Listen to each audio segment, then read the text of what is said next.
Les effets négatifs du corona vous dérangent? Suivez en direct chaque samedi et chaque dimanche, 9h-10h sur YouTube, le message qui guérit. Oui, le message qui guérit est une série de messages sélectionnés et préparés pour vous aider à surmonter les effets négatifs du coronavirus. Ce moment de réconfort spirituel est possible grâce à Pasteur Jean-Sauveur Jean-Baptiste, Pasteur Lefabson Sully. Depuis le Canada, Pasteur David Faustin, Pasteur Tironé Yvon Emmanuel, depuis les États-Unis et depuis notre Haïti chérie. Pasteur Maxime Guépierre, Pasteur Fodestima et Pasteur Visionnaire Demero. Avec la parole de ces hommes de Dieu, vous serez capable de vaincre le Covid-19. Soyez branchés, branchés, branchés.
Les effets négatifs du corona vous dérangent? Suivez en direct chaque samedi et chaque dimanche, 9h-10h sur YouTube, le message qui guérit. Oui, Le message qui guérit est une série de messages sélectionnés et préparés pour vous aider à surmonter les effets négatifs du coronavirus. Ce moment de réconfort spirituel est possible grâce à Pasteur Jean-Sauveur Jean-Baptiste, Pasteur Le Fabson Sudi. Depuis le Canada, Pasteur David Faustin, Pasteur Tironé Yvon Emmanuel, depuis les États-Unis et depuis notre Haïti chérie. Pasteur Maxime Guépierre, Pasteur Fodestima et Pasteur Visionnaire Desméros. Avec la parole de ces hommes de Dieu, vous serez capable de vaincre le Covid-19. Soyez branchés, branchés, branchés.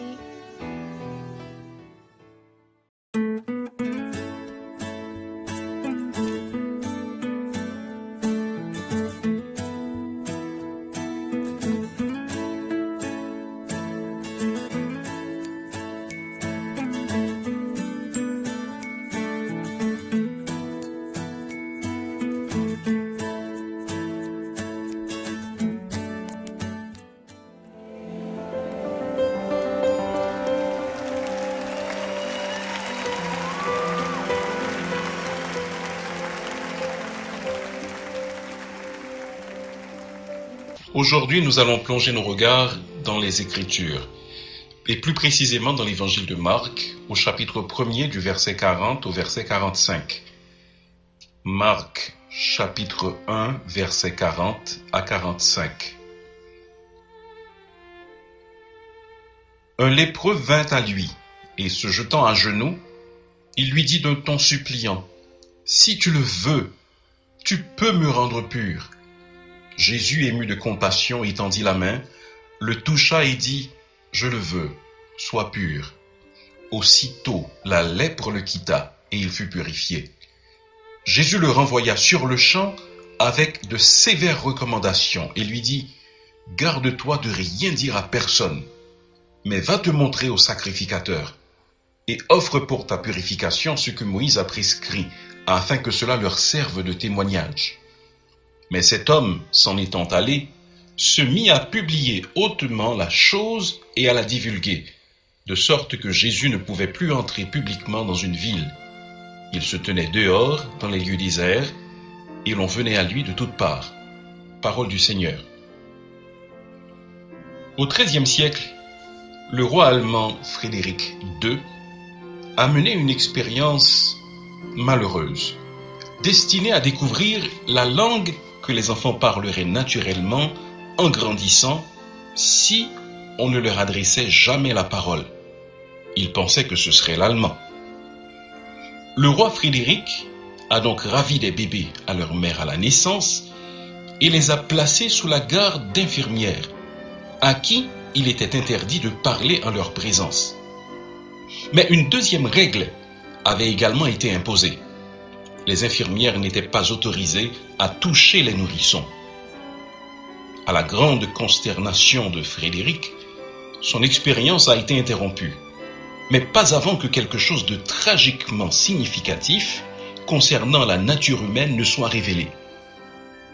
Comme vous l'avez peut-être deviné, les bébés ont grandi sans parler du tout, parce qu'ils sont tous morts.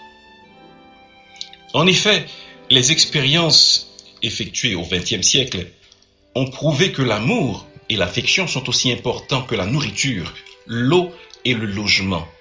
Pour des enfants certes qui grandissent, mais aussi pour ceux qui ont grandi, j'ajouterais. Le toucher humain est fondamental à la survie et au développement de l'homme. L'affection, l'amour sont des denrées rares aujourd'hui, cependant, ils sont nécessaires.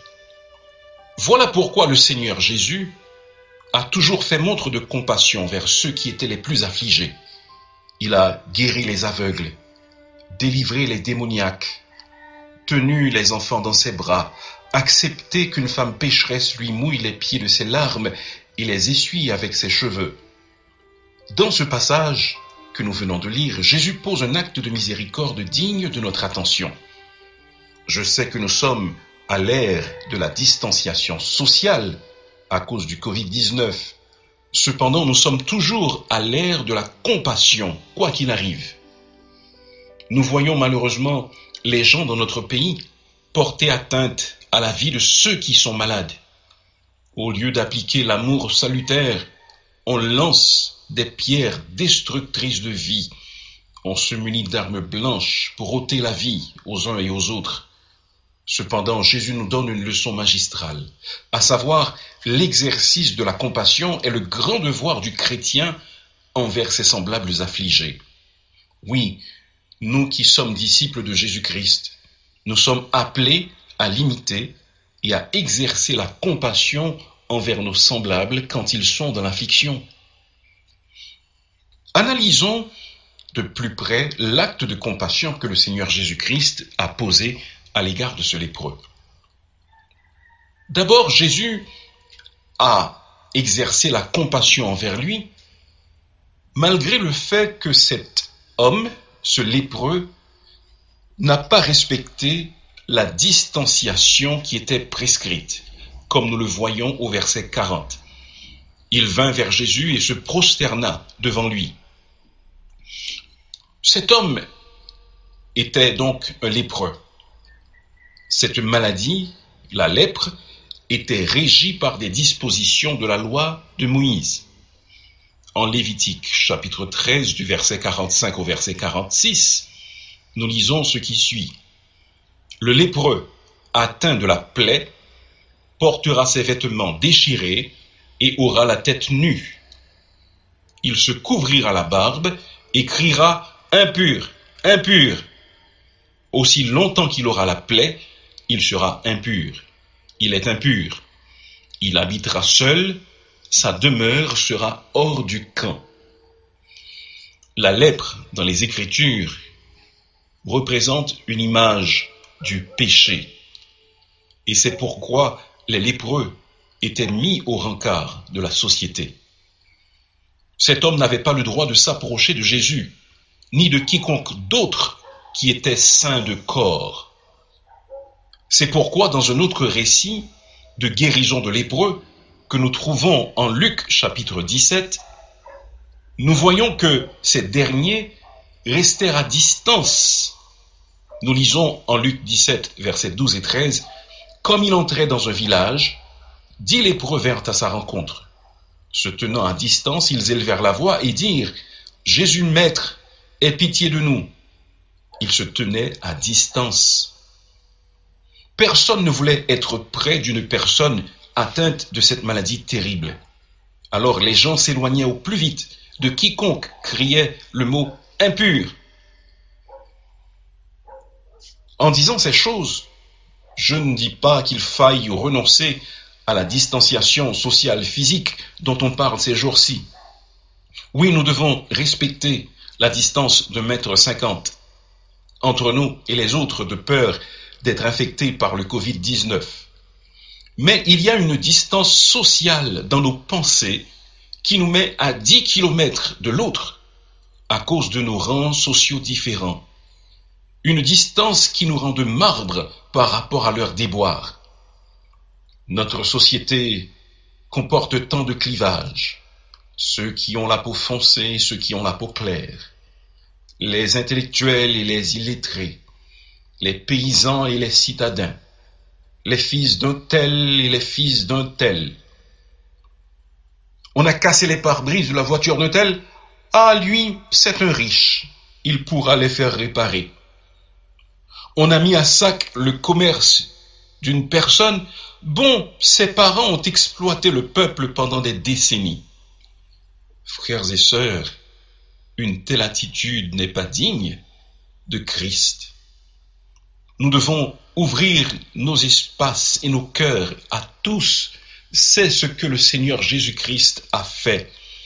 Ce lépreux s'est approché de lui alors qu'il devait observer une distance.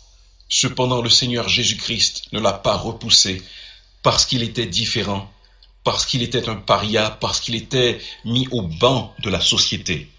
Mais le Seigneur Jésus-Christ l'a reçu et l'a accepté, quoiqu'il n'ait pas respecté la distanciation prescrite par la loi de Moïse. Et là, c'est une leçon claire que nous devons apprendre. Remarquez en deuxième lieu que le Seigneur Jésus-Christ a fait montre de compassion, non seulement malgré la distanciation qui n'avait pas été respectée par cet homme, mais également malgré la maladie terrible dont il souffrait. En effet, la lèpre est une maladie horrible, où la peau d'une personne commence à pourrir en quelque sorte et à tomber. De nombreux lépreux perdent tous leurs doigts et leurs orteils à cause de la maladie. C'est une maladie douloureuse au début et malodorante également.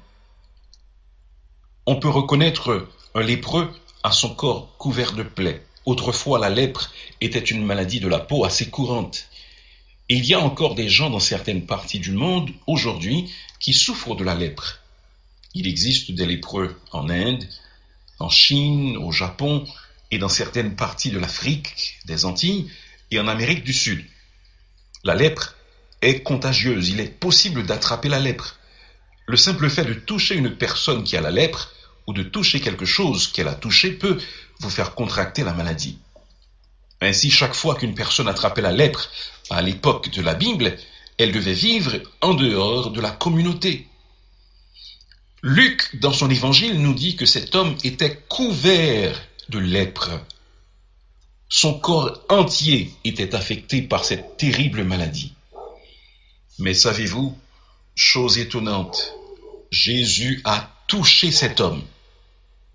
Il a choisi de le toucher. Il ne l'a pas touché pour le guérir, car il aurait pu prononcer un simple mot et effectuer la guérison. Mais il l'a touché pour lui témoigner sa compassion. Il fut ému de compassion et il toucha cet homme. Il tendit la main pour le toucher. Imaginez le soulagement que ce lépreux a dû éprouver quand Jésus l'a touché, même avant de le guérir. Il avait dû vivre de nombreuses années sans jamais être approché, sans jamais être touché par quiconque. Il avait dû quitter son cercle familial et il vivait peut-être dans une colonie de lépreux. Et voilà que pour la première fois depuis des décennies, quelqu'un l'avait touché. Frères et sœurs, mon intention, encore une fois, n'est pas de dire qu'il ne faut pas respecter la distance de 1,50 m préconisée. Mais ceux qui souffrent de mal dont ils ne veulent pas, ils ont besoin de notre compassion et non de notre colère. Au cours des 2 premiers siècles d'existence de l'Église, il y a eu 2 épidémies qui ont exterminé jusqu'au quart, peut-être même jusqu'au tiers de la population des villes. Les gens poussaient les malades au loin et fuyaient leurs êtres les plus chers, les jetant sur les routes avant qu'ils meurent, et ils traitaient leur corps non enterré comme de la boue, espérant ainsi éviter que la maladie mortelle ne se répande et ne les contamine. Mais les gens de cette petite communauté appelée l'Église allaient sur les routes et ramenaient les malades qu'ils ne connaissaient pas et avec qui ils n'avaient aucun lien de parenté et s'occupaient d'eux au péril de leur propre santé. Parce que Jésus, qu'ils suivaient, avait soigné les lépreux, les aveugles, les sourds, les infirmes, les muets, et parce qu'il avait dit « Tout ce que vous faites à l'un de ces plus petits, c'est à moi que vous le faites. » Frères et sœurs, nous devons savoir que Dieu est souverain, que nos vies sont dans ses mains. Certes, nous allons être aussi prudents que possible. Cependant, nous devons toujours faire montre de compassion envers ceux qui sont malades. Est-ce que si nous étions malades, nous n'aurions pas aimé trouver des soins? Eux également, ils ont besoin de notre amour, de notre compassion, et non de notre mépris, et non de nos menaces. Le Seigneur Jésus exerça la miséricorde envers cet homme, quoiqu'il fût malade. En 3e lieu, le Seigneur Jésus a exercé la compassion envers cet homme et nous devons l'imiter, malgré la désobéissance anticipée. Le lépreux guéri reçut un ordre strict de Jésus d'aller se montrer au sacrificateur et de ne rien dire à personne du miracle. Il devait aller et se faire purifier ou être déclaré pur par le sacrificateur. Le système religieux était contre le Seigneur Jésus-Christ et ça aurait été une bonne occasion de prouver que Jésus était le Messie promis. Lorsque Jésus guérit les 10 lépreux, il leur demanda également d'aller se montrer au sacrificateur. Cependant, cet homme semble n'avoir respecté aucune des injonctions de Christ. Au lieu d'être discret à propos du miracle de Jésus, il publia même les hauts faits de Christ. Sa joie se comprend. Cependant, son action porta préjudice au ministère de Christ. Car Marc nous dit que dans la suite, Jésus ne pouvait plus entrer dans les villes, car tout le monde voulait être guéri par Jésus. Il fallait donc qu'il reste hors des villes et que les gens viennent à lui pour l'entendre. Ainsi, les faibles ne pouvaient pas se déplacer pour venir l'entendre. Donc cet homme désobéit au Seigneur Jésus-Christ. En tant que Dieu omniscient et fin connaisseur du cœur humain, Jésus savait certainement que l'homme allait lui désobéir et que cela allait nuire à son ministère. Il eut tout de même de la compassion envers cet homme, malgré cette désobéissance anticipée. Cet homme, ce lépreux, pécha par excès de connaissance. Certains pécheront après que nous leur aurons fait du bien par excès de réserve, par excès de modestie. Ils afficheront peut-être de l'hostilité envers nous. Néanmoins, nous devons nous résoudre à leur faire du bien et à être miséricordieux. Et le fait pour quelqu'un d'avoir mal réagi après que nous avons été miséricordieux ne veut pas dire que nous devons renoncer à pratiquer cette vertu. Colossiens chapitre 3 verset 12 nous dit « Ainsi donc, comme des élus de Dieu, saints et bien-aimés, revêtez-vous d'entrailles de miséricorde, de bonté, d'humilité, de douceur, de patience. » Quelqu'un a formulé ce qu'il appelle les 10 commandements paradoxaux. Je ne sais pas s'il est de foi chrétienne ou pas. Cependant, au moins 5 de ces 10 commandements paradoxaux semblent s'appliquer à ce que nous sommes en train de voir ce matin, à savoir l'exercice du bien et de la compassion vers les autres. Je vais vous en lire 5. Les gens sont déraisonnables, illogiques et centrés sur eux-mêmes, aimez-les quand même. Quand vous faites le bien, les gens vous accusent d'égoïsme et vous attribuent une motivation calculée. Faites le bien quand même. Le bien que vous faites aujourd'hui sera oublié demain. Faites le bien quand même. Les gens ont besoin de votre aide, mais ils vous attaquent si vous les aidez. Aidez-les quand même. Donnez aux gens le meilleur que vous avez et ils vous le relanceront au visage. Donnez-leur le meilleur quand même. Frères et sœurs, nous qui sommes disciples de Jésus-Christ, nous sommes appelés à exercer la compassion envers nos semblables qui sont affligés, tout comme le Seigneur Jésus-Christ le fit à l'endroit de ce lépreux. Jésus exerça la compassion malgré la distanciation qui ne fut pas respectée par cet homme. Il exerça la compassion, quoique cet homme fut atteint d'une maladie grave et contagieuse. Il le toucha même pour faire preuve de sa compassion vers cet homme. Enfin, la compassion de Jésus-Christ fut exercée, quoiqu'il eût anticipé la désobéissance de cet homme. Luc chapitre 6, verset 36 nous dit « Soyez donc miséricordieux, comme votre Père est miséricordieux. » Notre Père céleste est miséricordieux et nous sommes appelés à être miséricordieux comme lui. On parle de nos jours de ce concept que l'on appelle le biomimétisme. Le biomimétisme. Cela consiste à s'inspirer de la nature et des animaux pour reproduire des aspects de leur fonctionnement au bénéfice de l'homme. L'un des exemples les plus évidents de biomimétisme, c'est l'avion. Des siècles avant l'invention de l'avion, l'homme cherchait à prendre son envol dans les airs. Pour cela, il a observé les oiseaux. Aujourd'hui donc, pour traverser les océans, il ne faut que quelques heures, parce que l'homme a appris à imiter dans une certaine mesure le vol des oiseaux. Il n'est pas difficile de voir que les sous-marins imitent la forme des poissons. Dans la vie spirituelle, nous sommes appelés non au biomimétisme, mais au théomimétisme. C'est-à-dire, nous sommes appelés à imiter Dieu. Nous sommes appelés au christomimétisme. Cela veut dire à imiter le Seigneur Jésus-Christ.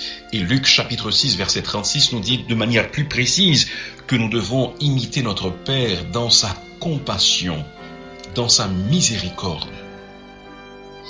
Frères et sœurs, aujourd'hui, j'aurais pu choisir d'essayer de répondre à certaines de vos interrogations en ces temps difficiles. Tout le monde se pose des questions, à savoir pourquoi le monde est affligé par la maladie. Une maladie que personne ne semble pouvoir contrôler, une maladie pour laquelle on n'a pas encore trouvé de vaccin.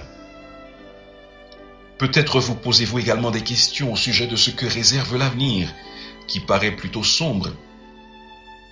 Certains promettent ou disent que l'économie mondiale va s'effondrer. Nous ne savons pas. Le Seigneur ne m'a pas dirigé pour répondre à ces questions, ou encore à essayer de vous soulager en ce sens, mais il m'a interpellé au sujet de ce besoin d'exercer la compassion, la miséricorde en ces temps difficiles. Oui, frères et sœurs, imitons le Seigneur Jésus-Christ dans sa compassion, imitons Dieu dans sa compassion. Ce sera un moyen excellent de témoigner de notre foi en Christ.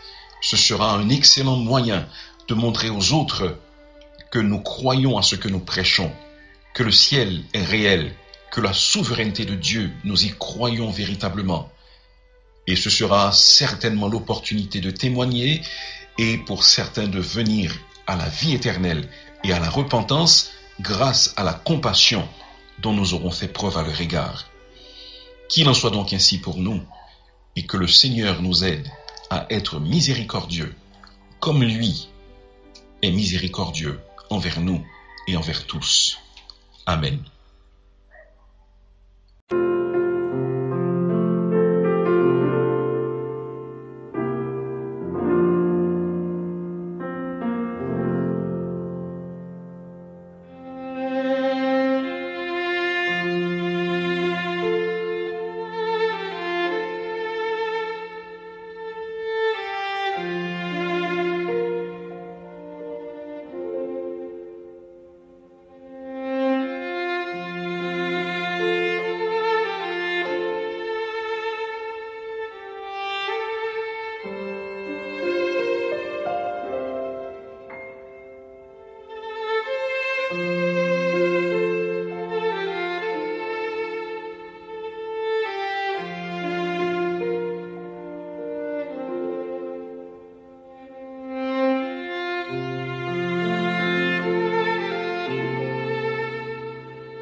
Psaume 46 des fils de Corée. Dieu est pour nous un refuge et un appui, un secours qui ne manque jamais dans la détresse. C'est pourquoi nous sommes sans crainte quand la terre est bouleversée et que les montagnes chancellent au cœur des mers. Quand les flots de la mer mugissent, écument, se soulèvent jusqu'à faire trembler les montagnes. Il est un fleuve dont les courants réjouissent la cité de Dieu, le sanctuaire des demeures du Très-Haut. Dieu est au milieu d'elle, elle n'est point ébranlée. Dieu la secourt dès l'aube du matin. Des nations s'agitent, des royaumes s'ébranlent. Il fait entendre sa voix, la terre se fond d'épouvante. L'Éternel des armées est avec nous. Le Dieu de Jacob est pour nous une haute retraite. Venez contempler les œuvres de l'Éternel, les ravages qu'il a opérés sur la terre. C'est lui qui a fait cesser les combats jusqu'au bout de la terre. Il a brisé l'arc, il a rompu la lance, il a consumé par le feu les chars de guerre. Arrêtez et sachez que je suis Dieu. Je domine sur les nations, je domine sur la terre. L'Éternel des armées est avec nous. Le Dieu de Jacob est pour nous une haute retraite. Amen.